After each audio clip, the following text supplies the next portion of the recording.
The New York Times reports that Rudy Giuliani privately pursued hundreds of thousands of dollars in business with Ukrainian officials while he was trying to dig up dirt on Joe Biden for Donald Trump. In fact, Rudy has some questionable business ties that began long before he joined Trump's legal team. After the attacks of September 11th, he parlayed his hero status as America's mayor into lucrative consulting opportunities all over the world. And now it's those very deals by his consulting firm that have caught the eye of federal prosecutors. And joining me now is David Cay Johnston, founder of DCReport.org and the author of It's Even Worse Than You Think. Never a more apropos title for this era. And David, so let's talk about Rudy. Rudy gets famous. He gets called America's mayor. He takes that and he parlays it into a lot of cash, a lot of contracts. Let's just put up a few of his contracts. We talked about this a little bit in the last block. A Brazilian state bordering the Amazon jungle, a Peruvian presidential candidate, the government of Gabon, Qatar, an Iranian dissident group that used to be a terrorist organization, on and on and on and on, a Turkish gold trader. So he makes all this money as a security consultant. And then apparently, according to the Washington Post, he was in talks to do the same thing with Ukraine. Quote from Washington Post, President Trump's personal attorney, Rudy Giuliani, negotiated this year to represent Ukraine's top prosecutor, Yuri Lutsenko, for at least $200,000. During the same month, Giuliani was working with the prosecutor to dig up dirt on Joe Biden. And this, of course, was the corrupt prosecutor that apparently was going to be a new client. Is this basically what Rudy's been doing with his time since 9/11?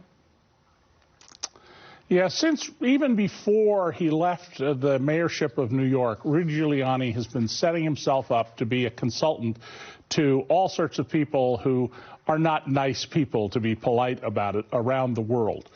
And it's been very lucrative for him. I mean, it's been fairly widely reported his firm has taken in over $100 million in fees.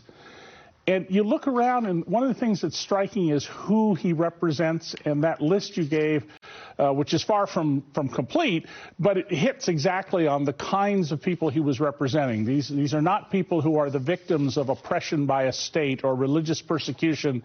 They are rich people who are gaming the system. He's been involved, for example, with a CEO who confessed to drug trafficking, which I guess puts him almost in the same category as Donald Trump, who, of course, was very close to an international cocaine trafficker. Yeah, and it kind of sounds like Paul Manafort, to be honest with you, who's represented, yes. You know, that's kind of the business that the Manafort firm was in as well. There's this story that Trump was also trying to get business for Joe DeGeneva and his wife, who appear on Fox News a lot, to try to get them hired as the legal team for a Russian oligarch. Like, he seemed to be generating business for himself and his friends, right? Well, there's an interesting group of people who are around him, and there are people who in one way or another are tied into Trump, are trying to make money off of defending and supporting Trump. And this goes back to Rudy's basic style. I mean, remember, he picked Bernard Kerik to be corrections commissioner and then police commissioner of New York. And, of course, Kerik famously went to prison because he was mobbed up.